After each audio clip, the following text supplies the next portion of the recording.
এসছে। আর যেতে যেতে রাস্তায় দেখো এই অপরূপ দৃশ্য। সত্যি খুবই, হয়তো তুমি ফিরে যাবে কিন্তু তোমার আত্মা ঠিক পাহাড়েই থেকে যাবে।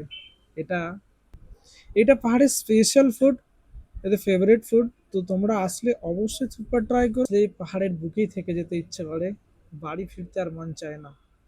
আমরা এসে গেছি পিসপোকাটা, যেটা জাপানি টেম্পেলও বলা হয়ে থাকে। দেখো এই জায়গাটা অনেক শান্ত, অনেক ফেমাস বাতাসিয়া লুপ, যেখানে সব টয় ট্রেন কত ভালো লাগছে।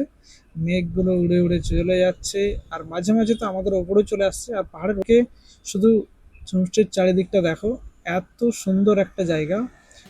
হে, welcome back friends, very very very good morning. Darjeeling এর ঘোড়ার এই পার্ট 2-তে আপনাদের সবাইকে জানাই স্বাগতম। আমরা এখন রয়েছি সব থেকে দার্জিলিংয়ের ফেমাস জায়গা দার্জিলিং ম্যাল। আর ম্যালের পাশেই রয়েছে চৌরঙ্গি, চৌরঙ্গির রাস্তায় রয়েছে আমরা এখন। আর চারিদিকে পাহাড় আর ঠান্ডা হাওয়া, সত্যি অপূর্ব একটা লাগছে এখানে, এত সুন্দর। সেই সকাল সকাল একটা খুবই ভালো লাগছে। তারপর আমরা এখান থেকে চলে যাই মহাকাল মন্দিরের দিকে। আমরা মন্দিরের উপরে উঠিনি, আর ওখান থেকে সামনের দিকে গেলাম। সামনের দিকে যাবার পর দেখলাম চারিদিকে ওয়েদারটা সত্যি অনেক ভালো আর ঠান্ডা ঠান্ডা রয়েছে। তো অনেক ভালো লাগছিল সব মিলিয়ে, পরিবেশটা সত্যি অনেক দারুণ। তারপর আমরা এখানে একটু ঘুরলাম, চারিদিকটা দেখলাম। অনেক দোকান বন্ধ রয়েছে, এখন ঘড়িতে বাজে সকাল 8টা, সেই জন্য এখানে পর্যটকদের ভিড়ও অনেক কম রয়েছে। সন্ধ্যেতে আসলে দেখবে যে অনেক পরিমাণে পর্যটক এই জায়গাতে থাকে। দেখো চারিদিকটা শুধু কত সুন্দর লাগছে, আর চারিদিক ফগি ফগি হয়ে রয়েছে, কিছু দেখা যাচ্ছে না। এ দেখো রাস্তাটার মধ্যে কিন্তু খুব ভালো লাগছে। এটা খালি চোখে দেখে সত্যিই এক অপরূপ সৌন্দর্য পাহাড়ের।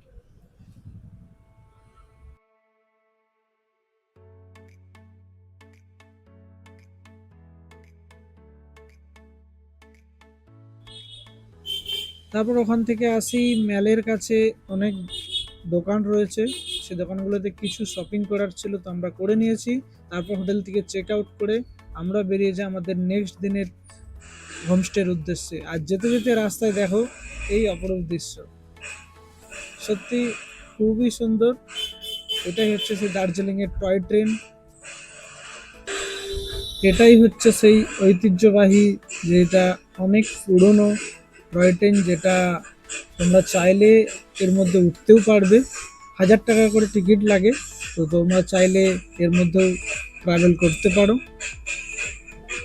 তারপর এখান থেকে আমরা যাব এখন পিসপাগোডাতে। চলো দেখছি সামনে। এখন আমরা এসে গেছি পিসপাগোডা, যেটা জাপানি টেম্পেলও বলা হয়ে থাকে। দেখো এই জায়গাটা অনেক শান্ত, অনেক শান্ত। চারিদিকে বড় বড় পাইন গাছ রয়েছে আর নিস্তব্ধ পুরো পাহাড়, সত্যি খুব ভালো লাগছিল।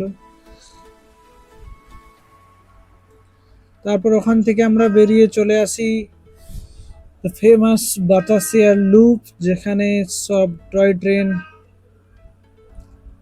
ব্যাক করে আবার যায় এখান থেকে, এখানেই টার্ন করে, পুরো গোল হয়ে রাউন্ড হয়ে ঘুরে। প্রত্যেকটা ট্রেন পরপর পরপর এখান থেকে ঘুরে আবার রিটার্ন যায়। তো এখানের দৃশ্য অনেক ভালো ছিল, তবে এখানে পর্যটক অনেক বেশি ছিল আর আমাদের টাইমও অনেক বেশি হয়ে গেছিল। এখন বাজে প্রায় 12টা। তো দেখো চারিদিকে পর্যটক ভর্তি, যে যার মতো ঘুরছে, মজা করছে আর এই ওয়েদারের মজা নিচ্ছে সত্যি। আর এখান থেকে দেখো এই অপরূপ দৃশ্যটা আমি শুধু ক্যাপচার করেছিলাম। দেখো এত ভালো লাগছে দেখতে, সত্যি আমার ফার্স্ট টাইম পাহাড়। তো অনেক অনেক অনেক ভালো লেগেছে। তারপর আমরা কিছু ফটো ক্লিক করছিলাম। দেখো ওখানের এই পাহাড়ি ড্রেসে আমরা চাইলে এখান থেকে পাহাড়ি ড্রেস নিয়ে ফটোশ্যুট করতে পারো। বেশি টাকা নেয় না, মাত্র 50 টাকা নেয়। তো তোমরা নিয়ে মানে আমি বলবো যে 50 টাকা দিয়ে ফটোশ্যুটটা করতেই পারো। এটা এইখানের ঐতিহ্য। তো এটা মেমোরি হিসেবে তোমাদের সারা জীবনের মতো থেকে যাবে। দেখো আবার একটা ট্রেন আসছে আর এখান থেকে টার্ন হয়ে আবার ব্যাক যাচ্ছে। সবাই আমরা দাঁড়িয়েছিলাম, বন্ধুরা সবাই মিলে ফটো তুললাম, অনেক মজা করেছি। তো এরপর আমরা যাব এখান থেকে আমাদের নেক্সট ডেতে হোমস্টে বুকিং রয়েছে ঘুম স্টেশনের কাছে। তো সেখানে আমরা আজকের দিন কাটাবো। দেখো এখানে দৃশ্যটা তোমাদের আর একবার দেখিয়ে দিই, কত ভালো লাগছে। মেঘগুলো উড়ে উড়ে চলে যাচ্ছে, আর মাঝে মাঝে তো আমাদের ওপরে চলে আসছে, আর পাহাড়ের ওয়েদার খুব তাড়াতাড়ি চেঞ্জ হয়। আমরা দাঁড়িয়েছিলাম তার মধ্যেই কমসে কম 6 থেকে 7 বার বৃষ্টি হয়েছে, আবার পরিষ্কার হয়ে গেছে। এখন চলে এসেছে আমাদের হোমস্টেতে। নেক্সট দিনে থাকার জায়গা হচ্ছে আমাদের এইটাই। আর হোমস্টে থেকে শুধু হোমস্টের চারিদিকটা দেখো, এত সুন্দর একটা জায়গা। চারিদিক বড় বড় পাইন গাছ, আর তার মাঝে রয়েছে হোমস্টে। আমাদের এই হোমস্টেটা সত্যি খুব ভালো লেগেছে। ডিটেলস ডেসক্রিপশন বক্সে দেওয়া আছে, তোমরা অবশ্যই সেখান থেকে বুক করতে পারো। নাম্বার সব কিছু আমি দিয়ে দেবো, সেখান থেকে তোমরা বুক করতে পারবে। তো এখানের সত্যি ওয়েদারের সাথে এখানের যে ওনার রয়েছে, ওনারের বিহেভিয়ার সত্যি অনেকই ভালো। তো আমরা তো খুবই মজা করেছি এখানে থেকে, আমাদের কোনো প্রবলেম হয়নি। আর এখানে সব কিছু রয়েছে, গিজার থেকে শুরু করে রুম হিটার, এই সব কিছু তোমরা পেয়ে যাবে, কোনো প্রবলেম হবে না। এরপর আমরা বেরোবো আবার সাইড সিনের উদ্দেশ্যে। চলো, লেটস গো। এইটা হচ্ছে আমাদের হোমস্টের ছাদের ওপর থেকে। দেখো ছাদের ওপর থেকে একটা বিশাল আকারে পরিবেশটা দেখা যাচ্ছে। চলো, যেতে যেতে আমাদের রাস্তায় খুব খিদে পেয়েছিল, তো আমরা সবাই মিলে ডিসাইড করলাম যে আজকে আমরা মোমো খাবো। লাঞ্চে আমরা মোমো খাবো। এখানে মোমো, পাহাড়ে এসছি, মোমো না খেলে তো হবে না। আর ওখানে দেখো এটা বানিয়েছে থুপ্পা। এটা পাহাড়ের স্পেশাল ফুড, এদের ফেভারিট ফুড। তো তোমরা আসলে অবশ্যই থুপ্পা ট্রাই করো। আমাদের তো ভালো লেগেছে। আর যারা যারা আগে খেয়েছো তারা অবশ্যই কমেন্টে জানিও তোমাদের কেমন লেগেছিল। এখানে সবাই আমরা দুপুরের লাঞ্চটা সারি, তারপর আমরা বেরিয়ে পড়ি মংপুর উদ্দেশ্যে। এই যেই রাস্তাটা ঘুম থেকে যাই কালিম্পংয়ের দিকে, আমরা ওই সাইডেই যাব। ওইদিকে মংপু আছে, লামাহাট্টা আছে। আবার এদিকে তোমরা যদি কাঞ্চনজঙ্ঘা ভিউ দেখতে যাও, সেটাও এই রাস্তাতেই রয়েছে। তো আমরা কাঞ্চনজঙ্ঘা যাচ্ছি না, আমরা যাব লামাহাট্টা আর মংপু। আর এখানের রাস্তাটা শুধু দেখো, এখানের রাস্তাটাও চারিদিকে ঘন জঙ্গল, আর পাহাড়ের ভিউ তো রয়েছে সাথে। চারিদিকে এই মেঘাচ্ছন্ন আকাশ, মাঝে মাঝে বৃষ্টি আসছে।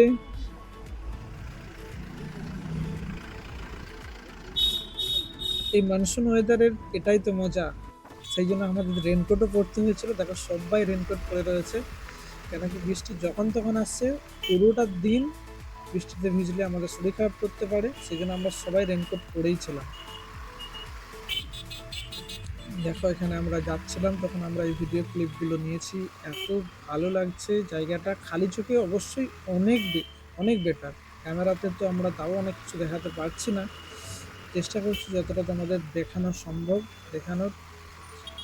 ওখানে দূরের যে পাহাড়টা দেখতে পাচ্ছি আমরা, ওখানে পাহাড়ে যে বাড়িগুলো রয়েছে পরপর পরপর, খুব সুন্দরভাবে দেখা যাচ্ছিল।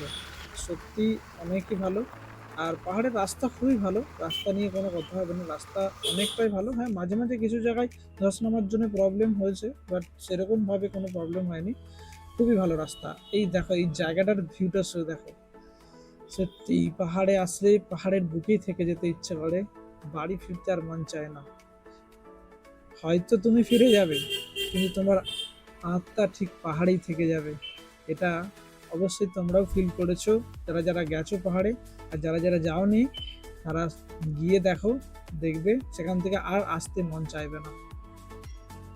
তো আমরা এখন যাচ্ছি মংপুর উদ্দেশ্যে। ওখান থেকে তারপর যাব লামাহাটা। এই রাস্তাটা অনেক নিচু আছে।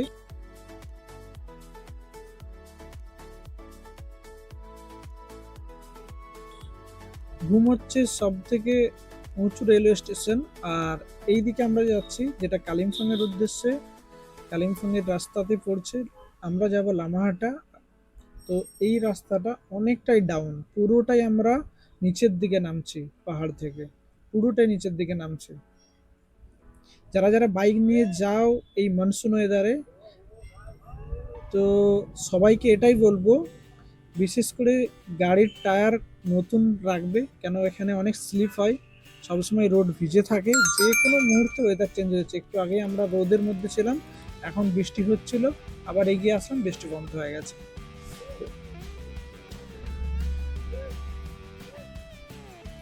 তো সবাইকে এটাই বলবো, তোমরা গাড়িতে ফগ লাইট ইনস্টল আর টায়ারটা খুব ভালোভাবে চেক করে নেবে, যাতে তোমাদের রাইড করতে কোনো অসুবিধা না হয়।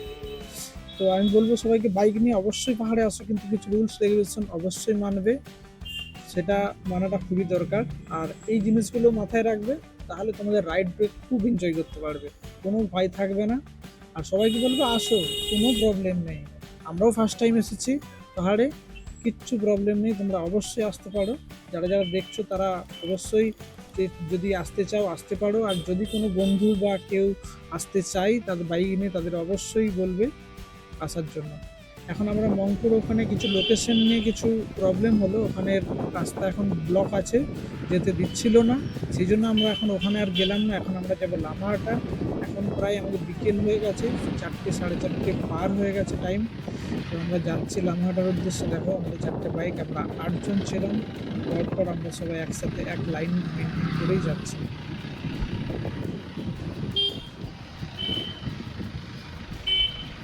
তো তোমাদের যদি এই ভিডিওটা ভালো লেগে থাকে অবশ্যই চ্যানেলটাকে সাবস্ক্রাইব করো, আর ভালো লাগলে অবশ্যই লাইকটা করো। এরপরে আরও কিছু ভিডিও আসবে, বেসিক্যালি আমি ট্রাভেল ব্লগ বানাই। তো যদি তোমাদের ট্রাভেল ব্লগ ভালো লাগে অবশ্যই চ্যানেলটাকে সাবস্ক্রাইব করে রেখো। আর দার্জিলিংয়ের এই অপরূপ সৌন্দর্য তোমাদের কেমন লাগছে সেটা কমেন্ট করে জানিও।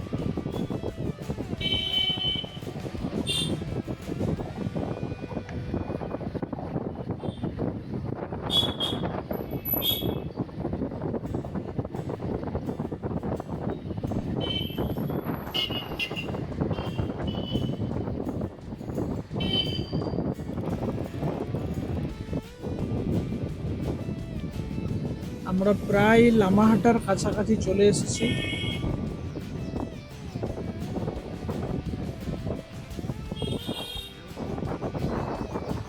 ঘুম থেকে লামাহাটার দূরত্ব হচ্ছে 15 কিলোমিটার।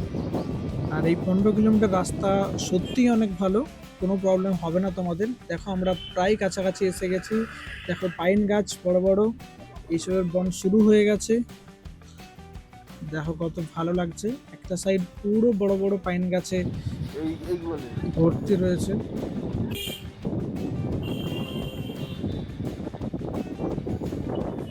দেখো এই ওয়েদার ওখানে অন্যরকম ছিল, এখানে আবার দেখো বৃষ্টি হচ্ছে না, এখানে ওয়েদার চেঞ্জ।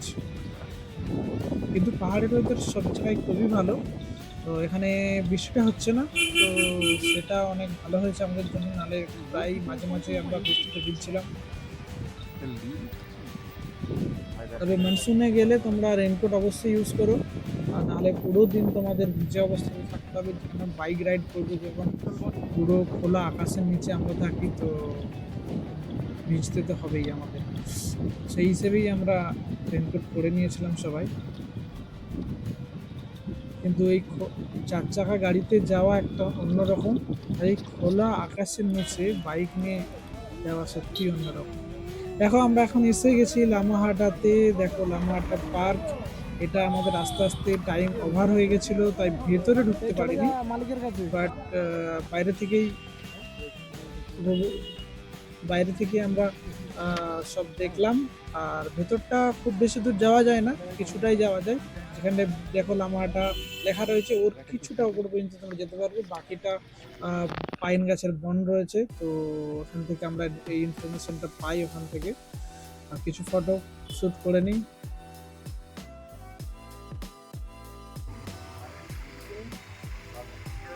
তারপর ওখান থেকে আমরা ব্যাক করি আমাদের হোমস্টের উদ্দেশ্যে। তখন আমাদের সন্ধ্যা হয়ে গেছিলো, কেন আমরা গেছিলামই বিকেলবেলা। তো আস্তে আস্তে রাস্তাতে বৃষ্টি, প্রচণ্ড পরিমাণে বৃষ্টি হচ্ছিলো, যাতে সেখানে রেনকোটও কাজ করছিল না। তো আমরা একটা জায়গায় দাঁড়িয়েছিলাম, প্রায় ওখানে আমরা 45 মিনিটস ওখানে দাঁড়াই। এত পরিমাণে বৃষ্টি হচ্ছিল। আর সেই জন্য দেখো এখন পুরো রাস্তা অন্ধকার, আর এই রাস্তায় তোমরা লাইট পাবে না, আমি আগের ব্লগেও বলেছি। সেই জন্যই বলেছিলাম যে ফগ লাইট ইনস্টলেশন মাস্ট। কেন কি না, যদি ফগ লাইট থাকে তোমরা এই রাস্তায় যেতে পারবে না, চারিদিক অন্ধকার থাকে পুরো। আমরা চারজন ছিলাম, আমাদের কোনো লাইট ঠিকঠাক ছিল, কোনো অসুবিধা হয়নি। তবে সিঙ্গেল তোমরা থাকলে আমি বারণ করব যে নাইটের আগে এইসব জায়গাগুলো থেকে বেরিয়ে আসতে। কেন অনেকটা হয়তো সেফ হবে না, জঙ্গল এরিয়া পুরো, চারিদিক ভর্তি জঙ্গল রয়েছে। তো সেফ থাকাটা বেশি বেটার। আমরা ছিলাম চারটে গাড়ি, আমরা অনেকজন ছিলাম, সেই জন্য আমাদের কোনো প্রবলেম হয়নি, আমরা চলে এসেছি। তবুও এটাকে অ্যাভয়েড করারই কথাই বলবো। যেহেতু আমাদের হোমস্টে ঘুম স্টেশন থেকে পাশেই ছিল, তো আমরা কিছুটা সময় হোম স্টেশনে কাটাই। দেখো চারিদিকটা ফগই রয়েছে, তারপর চলে আসি আমরা হোমস্টেতে। এখানে এসে আমরা রেস্ট করি, সবাই আনন্দ করি এবং রাত্রে ডিনার করি। ভালো ভালো মেনু আন্টি বানিয়ে দিয়েছিল, আমরা বলেছিলাম। তো খুবই ভালো হয়েছিল রান্না, আমরা খেয়েছি, সবাই এনজয় করেছি। তো আজকের ব্লগ এখানেই শেষ করছি। নেক্সট ব্লগের জন্য সবাই ভালো থেকো, সুস্থ থেকো। ধন্যবাদ।